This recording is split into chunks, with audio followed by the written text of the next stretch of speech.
Good morning, everyone.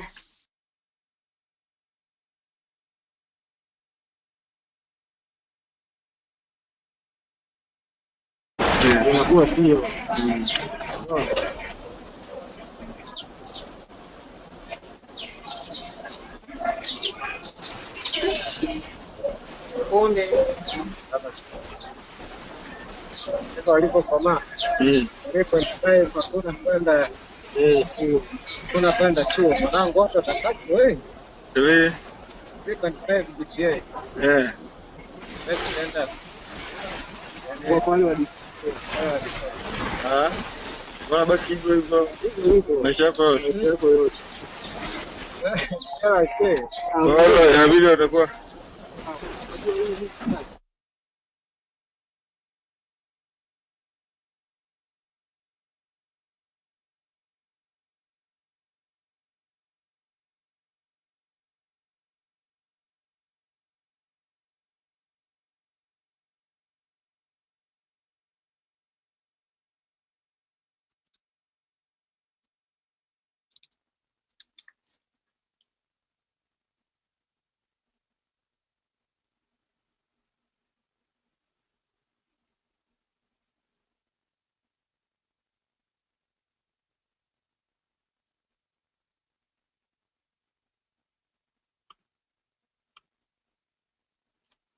Hi everyone, thank you for joining our webinar.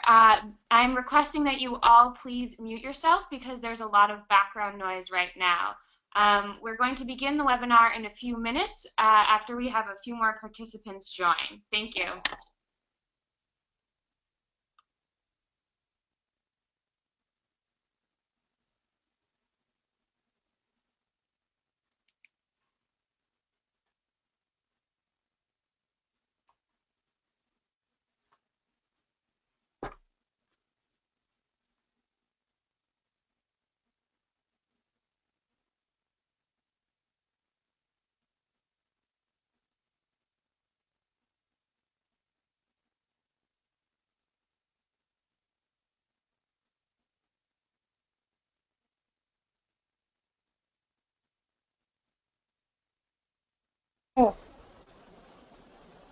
Can everybody hear us okay? Emmett, can you please let us know if you can hear us okay?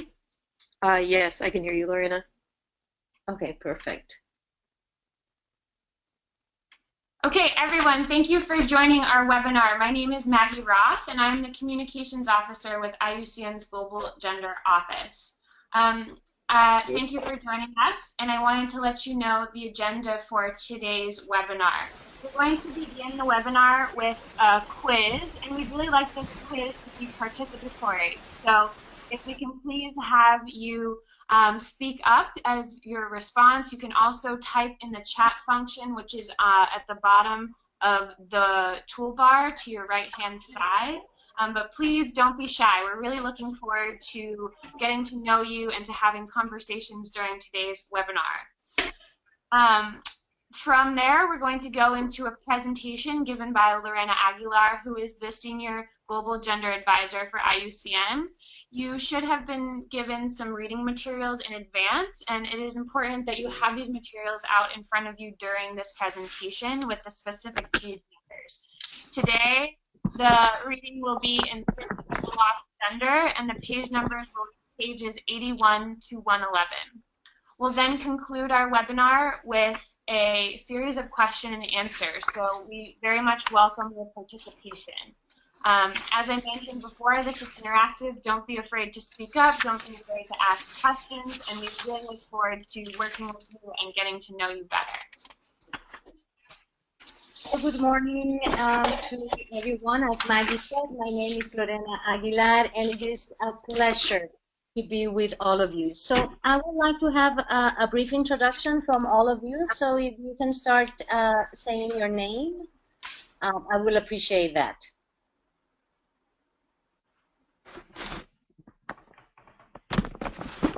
Okay, my name is Charles Sylvester.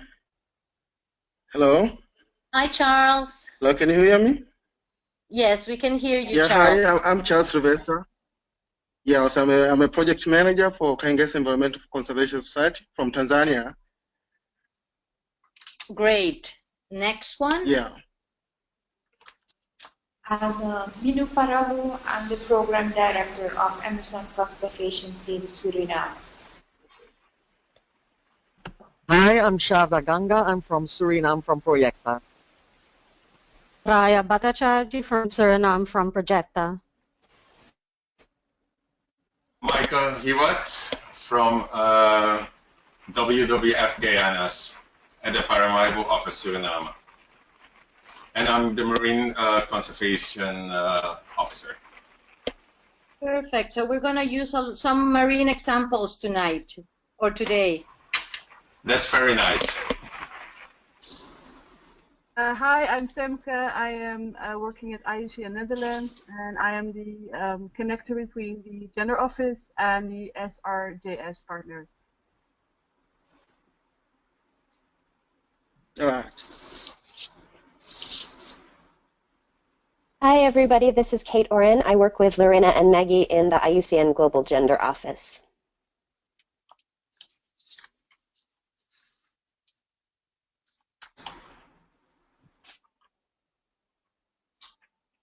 Do we have anybody else online? Yes, good morning. I'm Marijke and I work at Projecta Suriname. Perfect. Who else? Hi, my name is Rasha Groeneveld and I'm also from Suriname and I work at Projecta.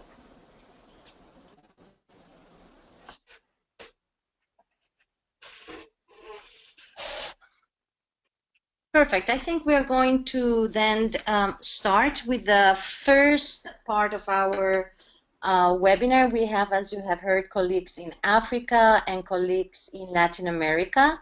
And some of us are in Hawaii. It's very early in the morning for us. It's 5 o'clock in the morning. So bear with us if we make some morning mistakes while we go through. So first I want to start with a little quiz for all of you. So of the 143 economies, what do you think is the percentage of these economies to have at least one law restricting economic equality for women? 10%, 50%, 60%, 90%. I mean, what will be, Charles, for example, your guess? Oh.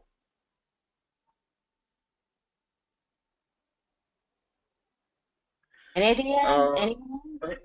Are you talking about, can I talk about my country or globally? No, we're talking about globally. I mean, Okay. According to the World Bank, they did this study in 2016, and they found out that out of 143 economies, what percentage has at least one law restricting economic? I mean, any guess, anybody's guess.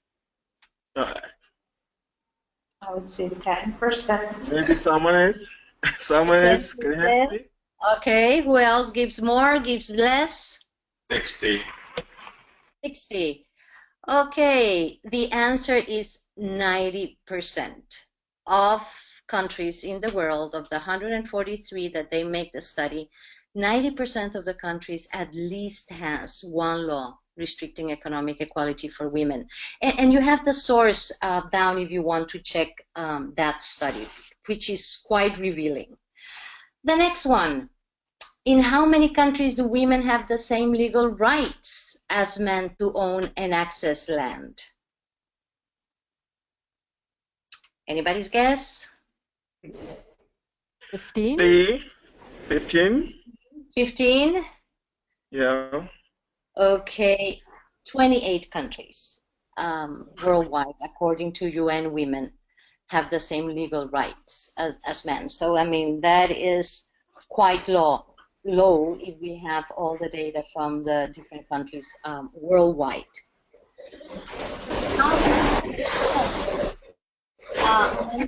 Gender or women under the United Nations framework for climate change.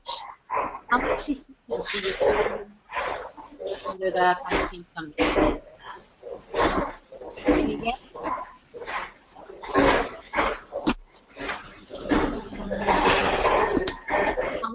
from Netherlands, what do you think?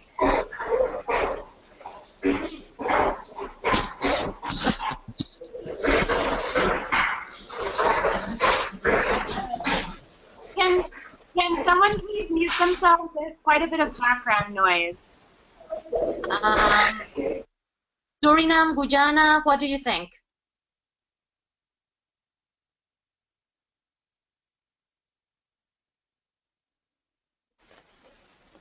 I think about 10.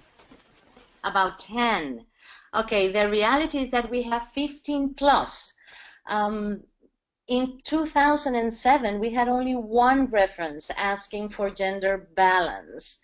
And now we have more than 50 plus decisions. And that is quite important for all of you to acknowledge, because you're working with adaptation and you're working with issues related very much with climate change. So we have this book, Roots for the Future, that we produced last year. So if you want to see the decision and what type of linkage and mandate it could have to some of your work, in chapter 2 of Roots for the Future, you can check what are all decisions and the mandates that the country themselves have given. And all your countries have been signing these decisions. You have it there. You have the different types of decisions, adaptation being the one that has the most, and mitigation is the one that has the least of them. However, very important decisions when it comes to mitigation dealing with red, especially, which are quite important. And the other thing that is very important is that in the Paris Agreement, there is a specific mention to gender in the preamble, saying that gender equality and human rights should be a guiding principle, and also a couple of other specific mentions in the Paris Agreement. Now, INDCs is what is called national determined contributions. Some of you know when we had the Kyoto Protocol, the world signed certain targets. But now under the Paris process, the country decided that individually, each one of the countries or block of countries, like in the case of Europe, they were going to tell the world what their nationally determined contributions are going to be. So what percentage of these national reports, almost all the countries have presented them, do you think mention gender and women? What do you think? 35? Very close. It's 40%. It is quite interesting that we have of the 162 INDCs, 40% or 65 mention gender and women. Again, it will be important if you can look at the NDC. The reason that it was called INDC at the beginning, that was prior to Paris. Now they're called NDCs because the I standard for intended, but now there are fully approved documents. So I will advise you to look at the NDCs of your countries and see if gender is mentioned. We have developed a fact sheet on this that I'm going to ask Emmett to send it to you. But if you want to know more about each one of your countries, also we will be able to do that. Het is een webinar dat ik luister. Ja, nee. Je hoort praten, hè? Ja. What happened? Okay. Now, when it comes to World Energy Council, how many women do you think are in the World Energy Council? 10%, 25%, 50%? Any idea? 4%? Probably 4 or 10. Great, yes, 4%. Energy is definitely one of the sectors in which we have less gender embracing at all levels. 70% of the resources, for example, financing resources in funds like the Climate Investment Fund and the Green Climate Fund, go to energy. And it has not been easy to embrace gender considerations. However, when you look at the renewable sector, it is a sector in which more and more women are engaging. So that is something that we have to keep a look at. And I already say it, but do you think that gender equality is a guiding principle in the Paris Agreement? Yes or no? Yes. Yes. Okay, I gave myself up on that one. And there's also two additional mentions, one on adaptation, Article 7, and one on capacity building. Again, since you're dealing with adaptation, it will be useful to look at the Paris Agreement and the decision in which you will find that reference. And you can ask the countries to be accountable for this because they have agreed and signed it. In addition to the other 47 mentions that we have, because the preamble and the Paris Agreement, we were counting those in the 50 plus. And the last question, in a study conducted by Neumayer and Plumper, they make an analysis of 141 countries over the period of 1981 to 2002. And that found that natural disasters, on average, what do you think? Kill more men than women, the same amount, or kill more women than men? Kill more women than men. Is that Charles? Yes, Charles, this is Charles. Yes. Next time that I'm in Tanzania, I'm going to invite you for a coffee. You got all the answers correct. So yes, indeed it does. They found out that in those countries that there are bigger gender gaps. So that means, for example, women and men not having the same access to education or land tenure rights or food distribution or access to agricultural services. Indeed, the natural disasters will kill more women than men, and we can have a long chat about that one.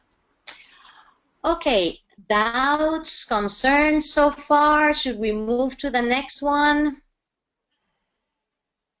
Are you ready? Yes. Okay.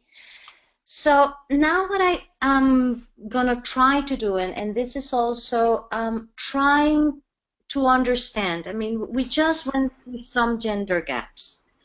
And those gender gaps are worldwide, but in each one of your countries, in the areas that you're working, there are very specific gender gaps. And the idea of doing this quiz is for you to understand that there is a need to acknowledge these gaps so that when you work on your projects, you can have an impact in some of them in trying to close those gaps that definitely are affecting women and men's involvement in our projects. It affects the efficiency and how effective we can be in some of our initiatives.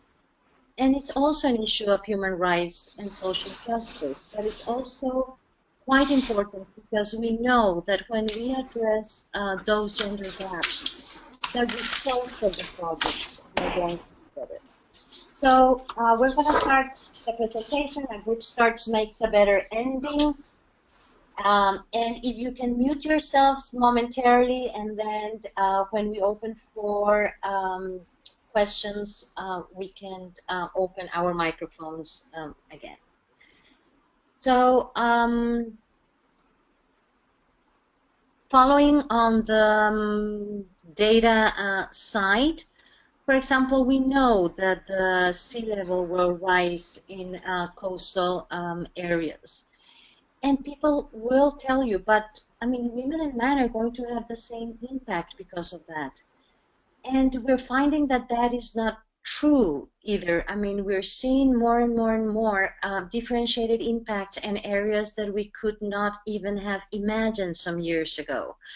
And in Bangladesh, for example, in the Delta area, we had found that when, and in those areas that there has been a considerable rise in the sea, the wells are getting contaminated by saline water. Everybody's drinking saline water, women, men, elders, girls and boys. However, in pregnant women, this is having an impact that is had not even been foreseen. And that was the increase in a disease that is called eclampsia and preeclampsia. Eclampsia and preeclampsia is a condition that pregnant women can develop. It raises their blood pressure. Kate knows about that because she was, when she was pregnant with this, one of our colleagues. So this predisposition, if you drink water with salt, has, in the case of Bangladesh, increased up to 30% more than the national average just by drinking saline water. And in Cuba, they're finding exactly the same situation. And we know about water in the majority of your countries, about women's supply for water, and you have other data on that respect on that slide. We also know that globally women account up for 43% of the workload associated with agriculture, these being higher in some of our African countries. In some cases, 70% of the food is produced by the women. However, they have less access to credit, less access to land tenure. We just saw that only 28 countries in the world have the same laws that will allow women and men to have access to land, and very little access to extension services. And your project is going to be dealing also with food security. And look at the data from FAO. If women and men had the same access to the services, they could increase their yields up to 20 to 30%. And that means that 17% of the people right now that are hungry in the world could be fed just by increasing access to services. And remember that under the SDGs, we have one of them that is talking about reducing the amount of people that are hungry, but also reducing poverty. And just by looking at this, when you're making your appraisals and your analysis, what is the access to services is very important, because this is one of the areas that you can have a major impact in the work. Forest sector, some of you are working in the forest sector in some of the projects that you're doing. We know that 1 to 2 billion people depend on forest farming and forest resources, and that at least 50% of them are women, and we will expect that these 600 million women should be reflected in every area of forest governance. But unfortunately, that is not true. We see it, for example, in the representation of focal points to the United Nations Forum to Forest. Only 20% are women. And when you dig in your countries, and again, when you do this analysis, it is important to understand who owns the forest, who has access to the forest, but far more important, who is benefiting from the type of initiatives that are being conducted worldwide. A lot of time payments for environmental services are linked to land tenure. So if you do not own the forest, even though you're a user, you might not get the same type of benefits because it's linked to land tenure. So that is another area that is very important for your appraisals to look at, is who owns it, who's making decisions, who's using it, and who's benefiting from them. That is also important because the EGI, that is an instrument that we have that is called Environmental Gender Information Platform. We have been conducting a series of research all around the world on various topics, and we found out that only in 26% of the forestry institutions at the national level, they have gender focal points. So when we are going to go more in depth on the appraisal process, it is fundamental that you're able to capture what is the situation when it comes to policies in the sectors that you're going to be working, and if they have gender policies, and if there are gender focal points, and what they're doing, because you can rely on some of them, or if there are no policies that are gender responsive or gender sensitive in that area, that might be an area that you want to invest time in your project to work at. And this is the information, a more detailed information on the study that we just shared during the quiz about this study done by London School of Economics. And I put it here because a lot of time when we're working on gender, people tell us, oh, you only tell us like anecdotes and stories. If you go into this research, it's so well done from a statistical point of view that these are not anecdotes, that these are facts. And that is something that also those of us that are working in development and in gender and in human rights, we really have to make the case with facts to really convince the people that we're working with. So now we're going to go a little bit more on the appraisals. You all have been doing appraisals, and these appraisals are done not as an end in itself, but a mean to be able to see what is happening, but also then to take those analyses and put actions in your project initiatives that will help you have an impact in the areas in which you had find gender disparities between women and women, women and men and men in some of the regions that you're working. So one of the things that we had found in the analysis that we have done so far is that you have advanced in the gender analysis, but that gender analysis is not being brought into the project description and developed actions that could have an impact on that. So we're going to walk first on some of the elements that a good gender analysis can have. And we're doing this because there is an added value. As I said, it's going to increase your efficiency and effectiveness. It's going to ensure the incorporation of new knowledge and skills. It's going to improve your credibility and accountability. It's going to guarantee compliance. And of course, it's going to prevent increasing gender inequality. So let me go through some of them. When it comes to efficiency and effectiveness, a World Bank reviewed 121 projects dealing with water, and they found that in those countries that they have incorporated a gender perspective throughout the whole project, not only acknowledging the gaps, but doing something about them, the projects, it's associated with project being more effective. And on the other hand, they found out that the failure to take gender differences and inequalities into account have resulted in the failure of some of the projects. When it comes to innovation and knowledge, gender also brings different ways of looking at things.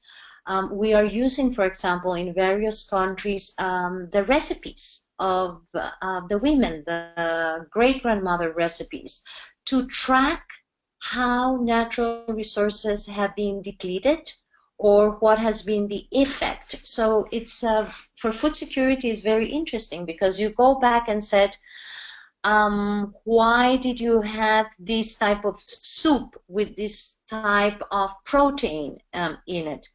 And then why have you changed it? And then you can walk through like a picture of what happened to that specific wild protein. When was it decreased? What were the causes? And also it helps you, especially for example, us that are working on forest landscape restoration, to understand if that is something they want back, what are the type of species that needs to be planted? What are the type of actions that need to be conducted? It also has helped us when it comes to new knowledge, for example, in the Amazon, and this is for our colleagues in Suriname and Guyana. We had been working with the Humboldt, it's an organization in Colombia, in which they, in the first stage of the project, did a bioprospection only with men. And then when they embraced gender, they went out, it included women in the bioprospection. And for their surprise, they were able to identify 45 new species that had not been acknowledged in the first bioprospection. And the majority of them for a high value for food security. Just a very funny story. I had the privilege of working in the Hau National Park many years ago with some of my biologist friends.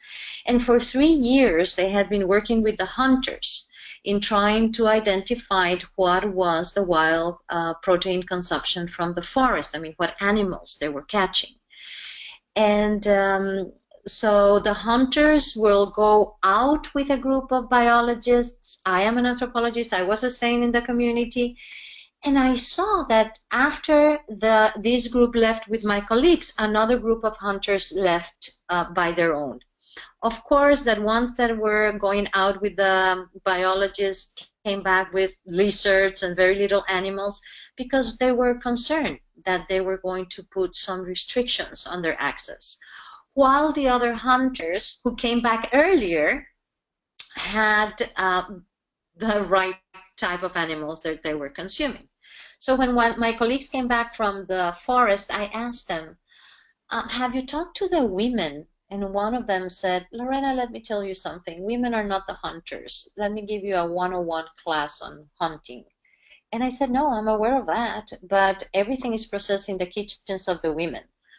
Will you allow me to work with them? So they agreed. We make pictures of the animals and we asked the women which of the animals have they cooked and processed in the past month, how many people they fed. And then we went into the trash places where they disposed the trash, and we were able to collect bones, and they even had some skins left. So we had very, very good data on size and type of animals. So in less than 15 days, we were able to collect more reliable information on wild meat consumption than in 3 years our colleagues had been able to collect. So this is also, I mean, by acknowledging that different people have different knowledge, by acknowledging this, gender can also bring innovative ways of making analysis. And we know, for example, that when it comes to livelihood, we continue talking about the value of gender. We have found that in forest-related communities, when the money also goes into the pocket of the women, they usually spend up to 95% in household improvement. And in the case of the men, the data is between 5 and 15%. They do spend a lot on what they call entertainment or other personal expenses. So understanding the value, understanding that there are gender gaps, what do we do? I mean, what are the type of instruments? What is the type of information that we need to collect to be able to see the whole picture, to see how women and men from different ages and different ethnic groups relate with our environment? And we call this seek and you shall find. And these are the different instruments and tools. And for that, I'm going to ask you to have at hand the pages from the 81 to the 11 in search of the lost gender. This is an oldie publication, but it's still very relevant for what we're doing. So all of you know that a gender analysis is an analytical tool. It helps us identify these differences, barriers. It should examine the different roles and rights, inequalities, and also how to address them. Sources of data, you have primary sources of data, the interviews, usually more often participatory research is what we have done, surveys, and then you have, all of you are great researchers, so you know about secondary sources of information. So for us, a gender analysis has 6 different areas in which you need to collect information. And I'm going to go one by one through them. The first one is what are the laws and the legal rights and policies. And it is very important, and this is something that we did not found in all the gender analysis that were conducted, are what are the laws and the policies in relation to gender and women at the national and local level. Because in some countries you have national legislation, but you also have constitutionary systems. And it's important to understand both of them. How are issues of rights when it comes to use and own and inheritance? Do they have the right to have legal documents? For example, in Guatemala, girls are not registered when they're born, usually in some of our indigenous groups. So that will prevent them to, throughout their whole life, to even be able to vote or be part of any structure. And when it comes to representation. So that is an area that is very important, and that is an area that we found some weakness in the gender analysis. The other is what we call the division of labor by sex. And this is important because labor, according to gender theory, is divided in 3 areas. What we call productive work, it's basically what everybody calls work, and this is when there is, you get paid to do it. Then this is called reproductive work. This is the work that usually is within the household and that nobody considers real work, not even women. When you ask women what they do on a daily basis, they usually say, no, not really, nothing. And then you go more in depth, and then they were up at 4 in the morning, they were cooking, they were preparing the food, then they were working in the field, they fetch water, they help with the homeworks, they prepare the household, and they themselves do not even consider that reproductive work. And the other type of work is community work. This is very seldomly considered by anyone as a work, but especially for community leaders, they spend hours and hours and hours going to meetings and working throughout the community. So a good gender analysis will understand what is the division of labor by sex in those 3 areas. I mean, who does the hunting, who does the fishing, who process the fishing, because for example in coastal marine areas you only see the one that catches the marine resource, but there is a chain, a whole chain of what is being processed, who sells it, that also need to be understood. And there is a couple of questions, for example, who does what and how it is being done, in what time of the year, how different people by age participate, the children, the women, the men, Also, if there's some jobs in which women or men are culturally excluded from certain jobs. I mean, we had found, for example, in communities around the world, that women are not allowed to go in the forest too deep because there is a taboo that says that monkeys can get them pregnant. Or women should not be close to boats because they will bring bad luck to them.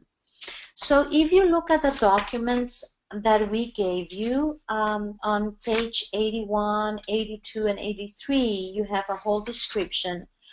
But then on page 85 and 87, you have techniques that you can use to collect this type of information.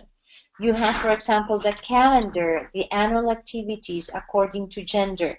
And all of these techniques, you can do them with communities that do not know how to read and write.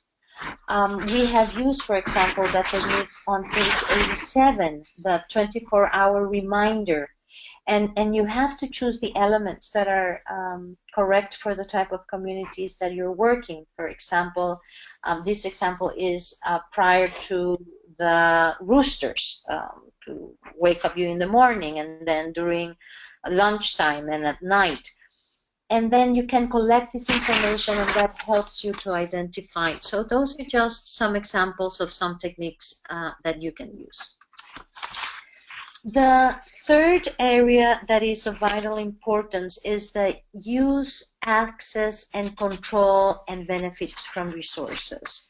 And you can find a description of that in what we call the third tool on page 89 of the book In Search of the Lost Gender. And what is important here also to understand is that if I use a resource, it doesn't necessarily mean that I control that resource. I can use the forest, for example, I can collect the wood, but I don't own it. I cannot make decisions. Somebody else is making decisions in relation to those resources. So it is very important to understand who has the access, who has the control, and who is benefiting from those resources, and what are the causes that prevents an equitable distribution of the benefits, because that is an area in which you might want the projects to conduct certain type of activities to enhance that. And I'm going to give you an example. In Mexico, women usually do not own land in some of our indigenous groups. So that prevented them from benefiting from any of the projects that we were doing. They couldn't access credit. And there is a very, very big migration from Mexico to the US. So men will leave, leaving them completely without any possibility of participating in some of the projects. So we start negotiating with the men. They wouldn't transfer the rights of the land to the women because of the macho culture that is in that area, but they agreed to give land in concession for 90 years to the women, and that allows us to move forward with the project. So if you look at page 91 and 92 and 93, there are a set of questions. These questions are not intended for you to go through a survey, but just be able to provide information on that situation. And on page 94 and 95, you have different ways that you can collect that type of information. For example, on page 95, you have how do I use what I have? And this is, I mean, who does the hunting, for example, or the gathering, or the fishing, who process it, what parts are used, what is the destination of the product. So this can give you a better picture of the different use, access, and control of the different resources. And this, again, is an area that we found that was not that well stated in some of your appraisals. On page 97 also, you have the path of the resources. That has been a very, very useful technique that we have applied also by drawings with the communities basically, and that allow us to understand the whole chain associated with a given resource. So, I mean, who extract them, who is working on them, and that is very helpful. So there you have a different type of techniques that you can use. Another area that is very important, it's environmental degradation, not only linked to climate change, but also linked to overexploitation or changes in the, patterns of use of the land. And it's very important to determine if this is affecting women and men in a different way. The most common example is water. I mean, if there is less water, usually women are walking longer and longer distances. But it also has an impact, for example, in food consumption. When you understand that in a lot of our communities, 50% of the women have anemia, and there is a decrease in food production, and women tend to have this distribution of food within the household, very particular ones. I mean, usually the men, since they're the ones that, according to the culture, work because they work outside, but we call this productive work, they tend to receive a more portion of the food. That also have an impact. So it's very, very important to understand this. And also, it's very important because we see it very often that when the projects conduct activities to improve in those environmental conditions, they rely on women because women do not work and they have all this free time according to perceptions. So it is very important. And again, if you look at the document that we provide you, there are a set of questions, and there is also in page 102 and 103 a technique that we use that is called before, now, and after.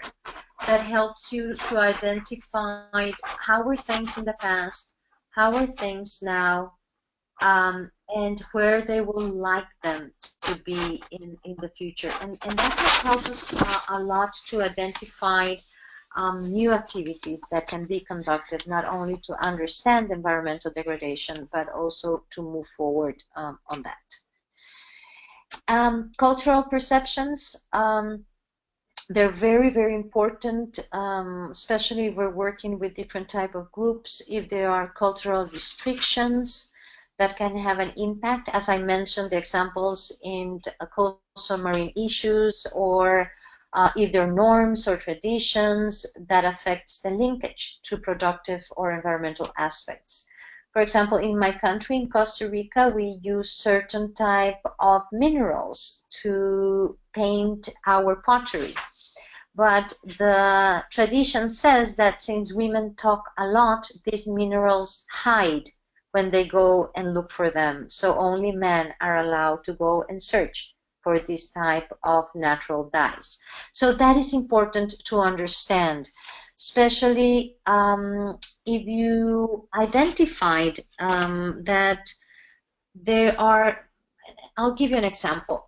Sometimes there are restrictions in the coastal areas for women to fish, to go out in the boats, but not for them to own the boats. So in Mexico, for example, once we understood these cultural perceptions that women were not going to be able to go out in the boats to become fisher people, we created clubs and gave credit for the women to own the boats. And that was in benefit of everyone, because them being the wives of the fishermen, they put a differentiated renting of the boats in seasons that were low.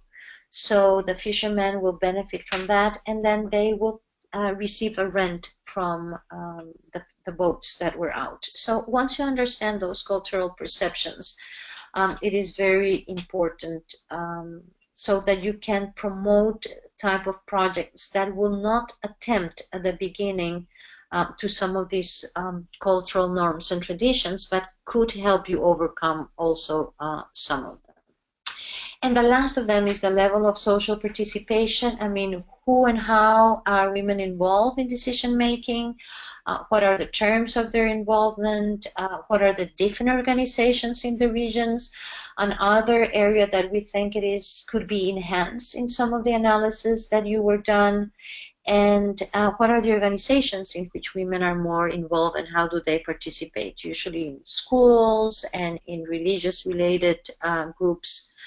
They tend to be more represented. And again, in the papers that we gave you and in the documents that we send you, you have a set of techniques with like institutional diagrams that you can use in a very participatory way to collect some of this information.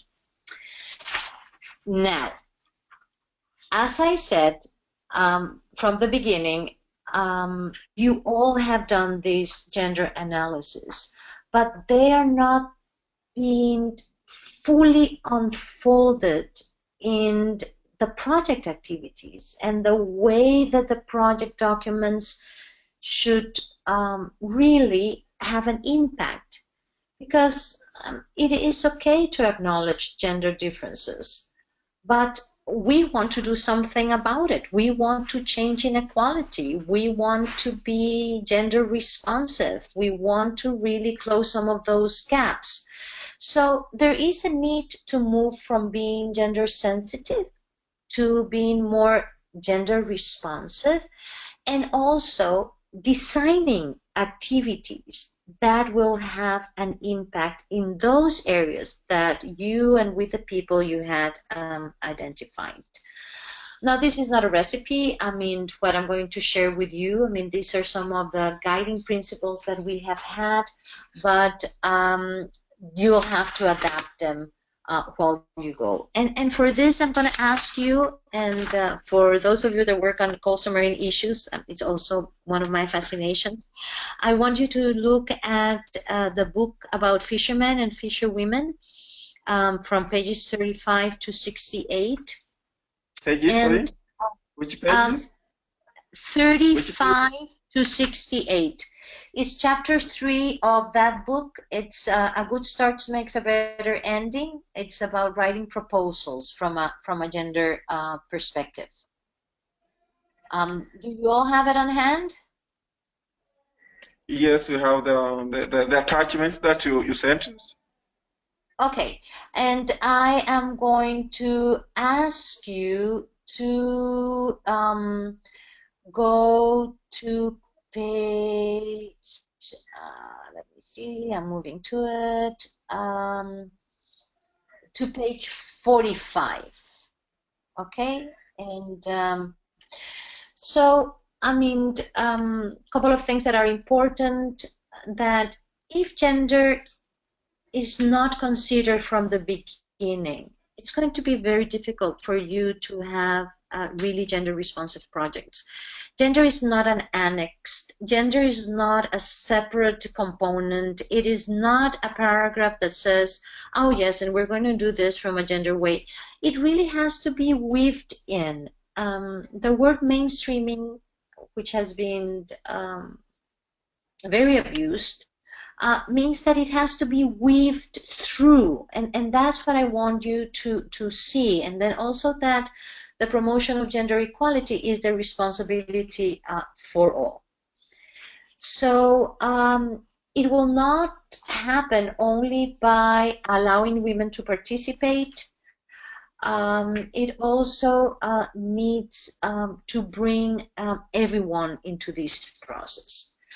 So when you're looking at the background, when we look at the background of some of the project proposals that you sent us, we did not saw all this information that you collected on the gender analysis, the laws and what is happening and who has access and who has control, has not been transferred to the project documents themselves.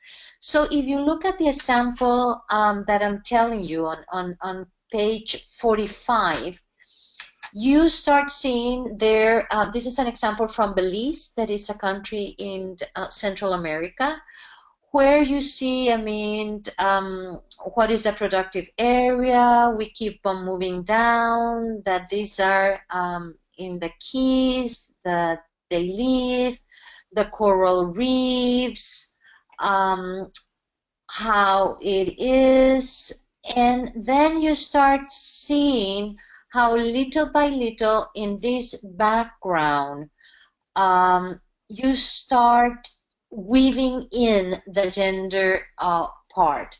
I mean, who is engaged in what, who earns the salaries. You see, for example, there that the guides, the boat owners, daily income is 150 per tour, but the average salary by women in the hotels is 20 per day's work. So if you keep on looking at that background, there's not a separate section on gender itself. It weaves the information. The young people, where they are, how they're confirmed mainly by women, the different groups. Then you have an explanation of the mangroves and what is men's role in gathering these seed products. But then how the women are involved more in the processing. So with this example, what I'm trying to show you is that this information in the background is fully weaved throughout the whole background. In this background, there is not a section that says, and women do this, and the men do this. I mean, it's thoroughly weaved throughout the whole document. And of course, then, in this background, you have to think how you're going to put the issues of access, use, and control. If the demographic trends, in some areas, for example, you have seen that more men have left the area. Some of the studies, for example, in Sub-Sahara said that men migrate when it comes to climate change and that women adapt to climate change. I mean, playing with the words between migration, mitigation, and adaptation. So it's very important that the background can give you that feeling. When it comes to the justification, it has to describe how the project will promote gender responsive actions, something that we lack seeing a lot. The willingness to provide access and control of resources and benefits. And if you look at page 48 of this example that we're looking at, it tells you that the main area of work is to work on the deterioration of, to improve, the coastal resources. But it's also evident that this is having a differentiated impact in the quality of life of the women and men, and that this possesses the need to develop intervention and strategies. And it goes on the justification by saying that what this project is going to do, and it says the outcome of the project should be the development and implementation of a participatory management of coastal resources in the Guana community, which may serve as a pilot experience to be validated throughout the other areas. And it talks about of the way that this is going to really incorporate both women and men in this work that they're going to do. Then, of course, in the development objective, if we move, let me see where I am when it comes to the objective. If we move to page 52, then you have 52. Look at the example of the objective of this project. It says Facilitation of processes aimed at providing Belize with a participatory strategy for its coastal zones integrated management, promoting the use, management, and conservation of natural resources, as well as an equitable economic development in the country. I'm sorry? In the country. Yeah. So you have... in the country. Yeah, in the country.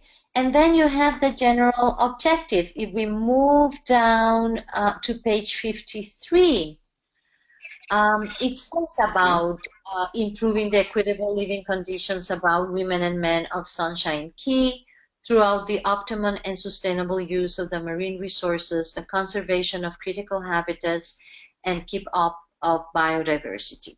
So it combines conservation, it combines gender equality together. And that is important because it is not that by having one of them separate or on a specific objective or an objective as itself, only on conservation, you can bring both things together. Look at the examples on page 54. It doesn't, you don't have there a specific objective to promote gender equality. Again, it is within those three specific objectives that it is really put through. They talk about participation. They talk integrating environmental education, conservation of natural resources, and the acknowledgement of gender difference with respect to the access, use, and control of the natural resources.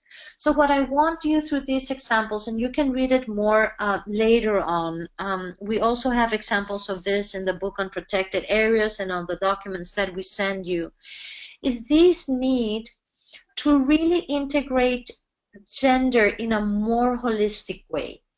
You can also have a specific objective dealing with gender, but the most important part it is that it is not a separate component. It is fully integrated. And that also is going to be seen in your activities. What type of activities you are proposing.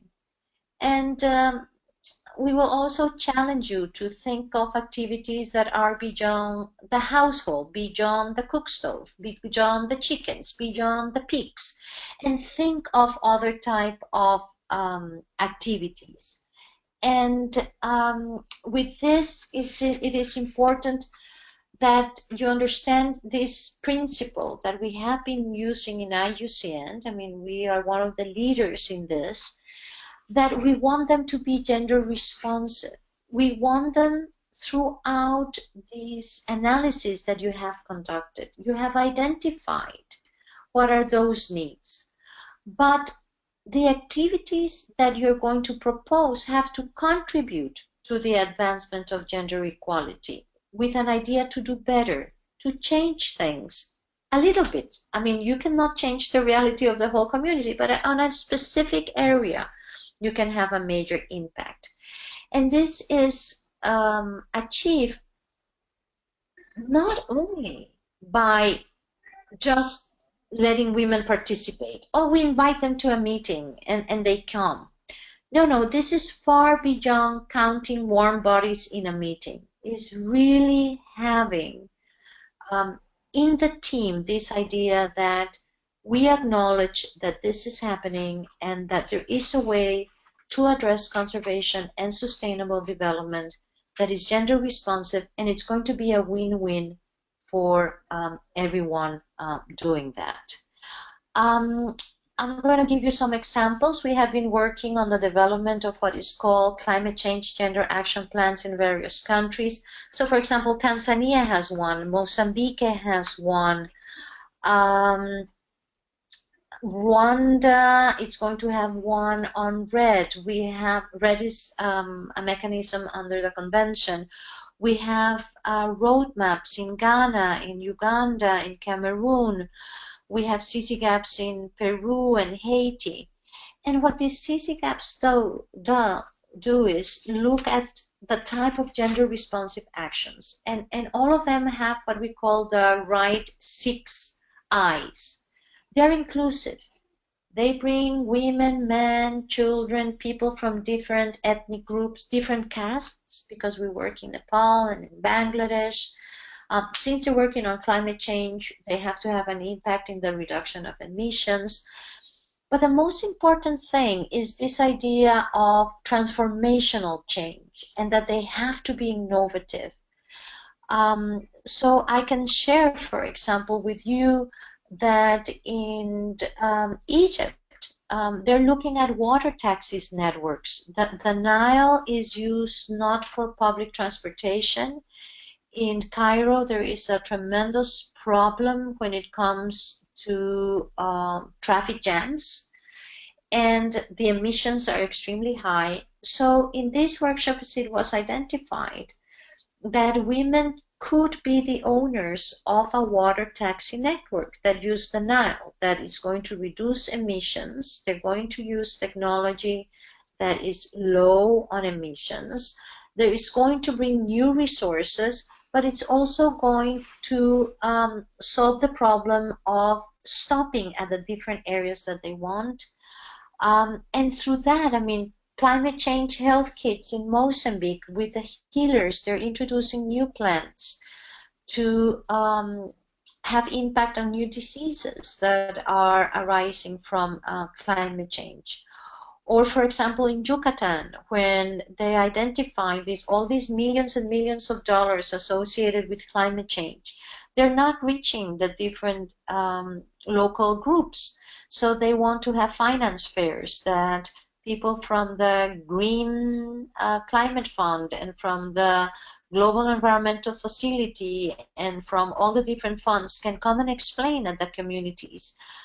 What are the resources, who are the focal points, how to write concept notes, when are they due, so they propose finance fairs. So there are many examples of things that you can do in your projects that will embrace these gender responsive, like finance fairs had to do with access to finance mechanisms, to education, to capacity building, to knowledge. The water taxis address issues of women empowerment and better access to services, but also an income generating activity while it has an impact in the environment. So we challenge you in your initiatives to really think beyond, and we're here to help you. And that's the idea of this initiative, that Emmett and Kate and Maggie and myself, we're all here to help you think about innovative examples. Then the gender equality indicators are very important in the projects that you are designing. It has to point out how far and in what ways you're going to achieve and have an impact in those gaps. And you have there a couple of examples that we have provide you. These are beyond just disaggregation of information by sex, which is important. But you also, for example, want to have gender indicators by themselves. And again, we're here to help you to make specific indicators. What are the risks of not doing this? If your initiatives throughout this project doesn't do it, well, you're going to have a very inaccurate identification of the primary stakeholders, and as in Colombia, you will miss 45 new species that were being used, for example. You're not going to be able to really have an impact on livelihoods. If, for example, when I show you that 90% of the resources that goes into women pockets from forest projects do have an impact in livelihood, you will be losing that opportunities. And you're going to be marginalizing 50% of the population that could bring an incredible amount of solutions to the process that you're doing. You're going to maintain institutional gender biases that none of us want. All of us are involved in development because we want a better life for everyone in our countries. And we also have to promote more inclusive policies in the work that we do, because, I mean, We cannot invest all our life in policies, but policies are important because they will maintain in time and we can rely on them to ask for accountability. So that in a nutshell is our webinar. We have read your works there. You have advanced immensely. I will open now the microphone for questions, doubts, complaints, suggestions. We have Emmett, and we have Kate, and we have Maggie here. So, I mean, the idea is to have a dialogue, and I will ask my colleagues also to intervene in this process. So we're open. The shop is open.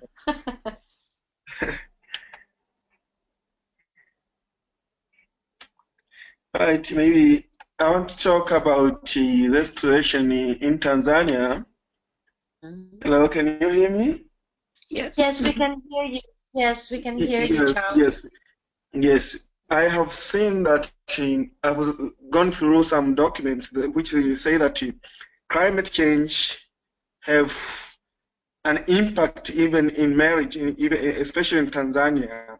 Has caused a lot of family separation. For instance, in the past 30 years, the people used to fetch water maybe nearby their homestead. But now women are traveling for about 5 to 10 kilometers searching for water and the firewood for heating. So this, when their men came back to home, they asked why these women now they are taking too long to fetch water. But if they compare with the past maybe 20 years or 30 years, they used to take maybe 5 minutes to fetch water to their home, but now they're taking more than 6 hours. They are spending more than 6 hours just for searching for water and the firewood. So these have created some sort of misunderstanding amongst the families, and these have caused a lot of chaos among their families and the separation to some families. So this is one of my contribution about gender and climate change and in relation to family chaos.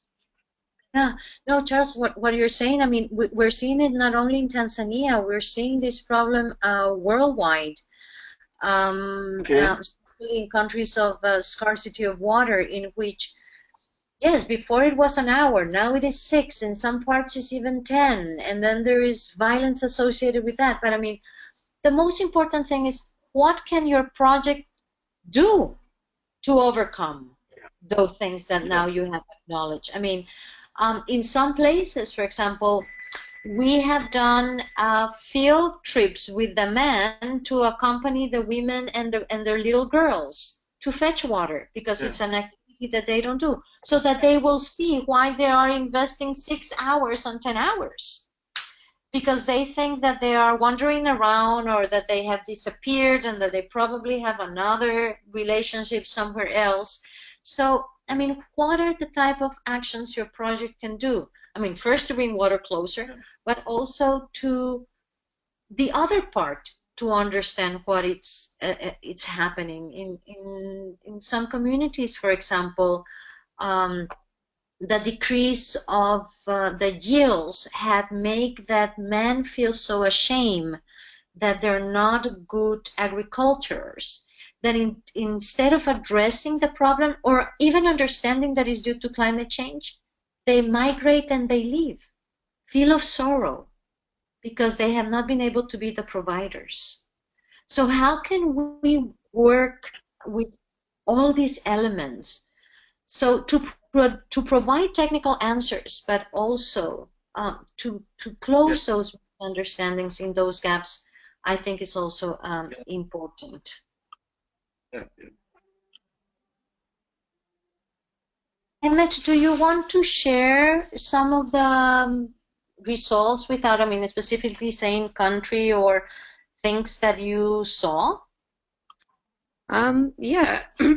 I mean, I think there's been some really great examples of laying out the country context, and as far as the policies that are in place, whether the country is signed on to certain international treaties or agreements, and then the land rights policies that are in the Constitution, if there's gender equality mandates in the Constitution. So I was really happy to see that, and I just want to take a moment to thank everyone for joining us today and for writing these wonderful documents and letting us review them. Been able to have such a great insight into the amazing work that's going on right now. Yeah, I mean,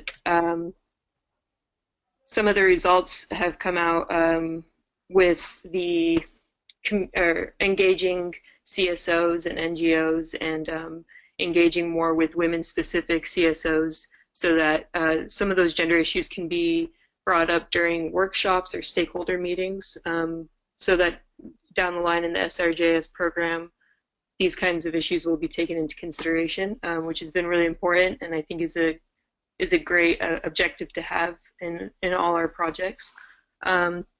Did you have anything in mind, Lorena, that you wanted me to point to?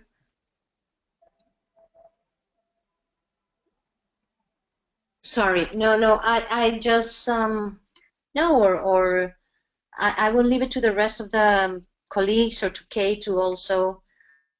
I mean, we're here for as a technical aid, but we also want to be part of your team, and that you feel that you have complete access to us on this route that you have taken, that it's the work of all of us, and we're here to support you. So please feel free if you feel that you did not understood anything of what we said, if you need more aid or support from us. I mean, we're a group of people that shares the same principles that you guys do. So. Okay. Kate, do you want to mention anything about the documents or ways forward, or our colleagues from Suriname that we have had already a couple of conversations?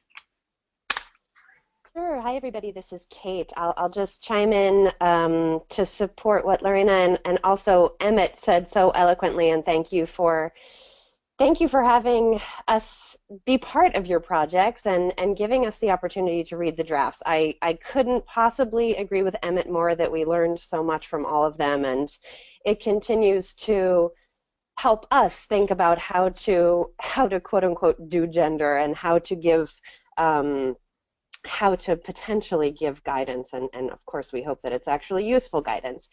I think it's worth pointing out that Lorena gave a huge array of very concrete tools in the presentation, and you know, I think it would be fair to say that maybe not all of them are applicable to every situation or every draft that you do. So a lot of the draft analyses that we've read from the project team so far are not going so far as to, you know, of course, map out the very specific projects or objectives or outcomes of the SRJS project as a whole. The draft gender analyses are meant as a background, but I think the important point, the general overall point is that, you know, the reason to do a gender analysis is because it should shape the objectives and shape the outcomes envisioned and shape the activities. So I think, and Lorena and Emmett have both already articulated this, but in the drafts that we've read so far, there is so much incredible, rich information.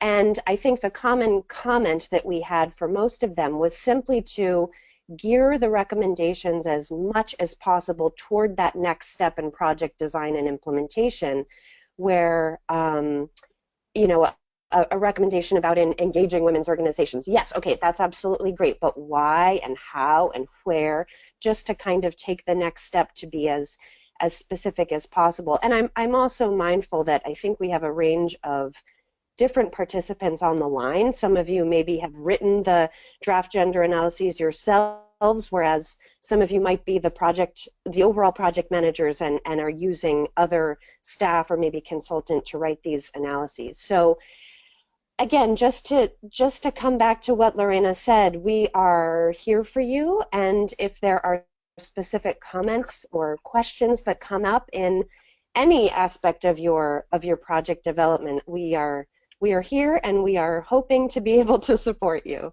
So thanks again. Thank you too. Yes, as Kate is saying, I mean, we're available outside the webinar. We're going to have one-on-one discussions, but please feel free to reach out. I mean, if you have ideas of activities, I mean, we're there. I mean, think of us as your colleagues that you can access us anytime that you need and say, I mean, what do you think about this or that, or do you have more information? Like, for example, for Tanzania, we have the CC Gap, Charles, that might be useful for information that we collected in Tanzania, or project ideas that came out from that process. So please, please reach out. I mean, and the project has given all of you this possibility. So use it and abuse it, literally, in this. Thank you, Lorena. This is Sharda. Thank you for a nice throwback for the webinar. Hi, Kate and everybody else. I think it's fair to say, or what Kate just pointed out, you have a very different group or a very differentiated group of participants on the line at this moment. I think it's at this moment what is of particular importance is the development of the overall project. And WWF Suriname, or WWF Suriname, I think some people from the office here are online. Sophie, are you there?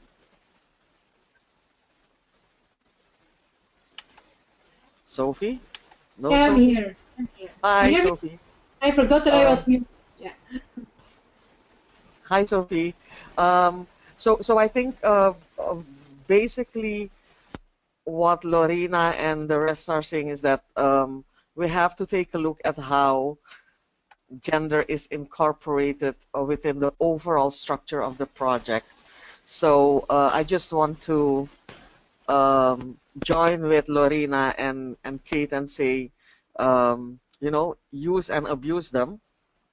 And if you need us, you know where to find us. But I think that at this moment, it's mainly, I know that you're in the process of the drafting and making up the proposal. So this is more for you than for the analysis itself, because as you know, we already said a couple of times before, we didn't have time to go to do the huge gender analysis in the field, which we would have loved to do, but which we also hope to do in the future. So again, Lorena and everybody else, thank you. Thank you, Sharda. Thank you too. Thank you very much.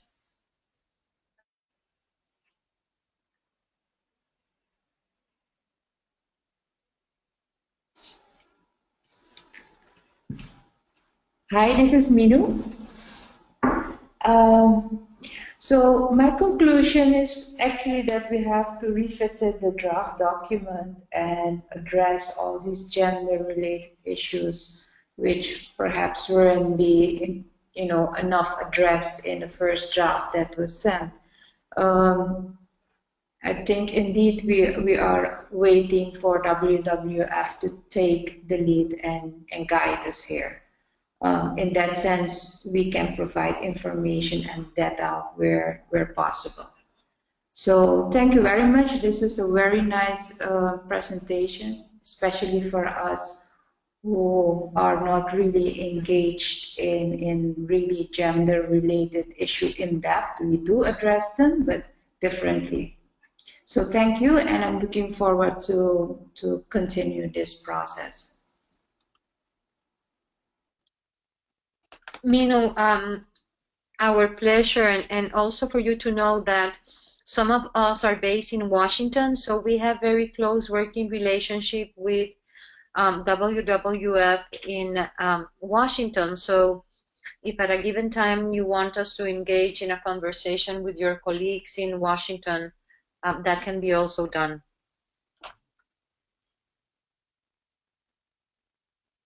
Okay, thank you. But just to clarify, I'm from ACT at the moment.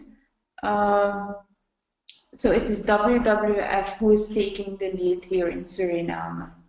That is what I was addressing to. Yeah, we took the comment. Here it's Sophie speaking from WF. Indeed, we still need to streamline gender more concretely in our program, and this is part of the next phase, as was also insisted in by the donor committee here. So this is on our table now to see how we can better merge this together with the other goals we have. So for sure we will take all these considerations into account and find a kind of good approach to really include this in our overall program framework.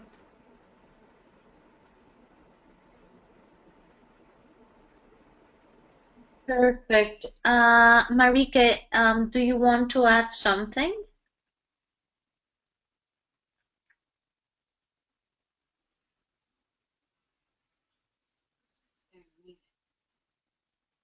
Marike? Yeah. Okay. No, I don't have anything to add. Okay, so do we have any other questions or doubts? Yes, go That ahead. is so funny. No. I thought it's so funny. Questions, doubts. No, we don't have any doubts. Lorena. Not yet.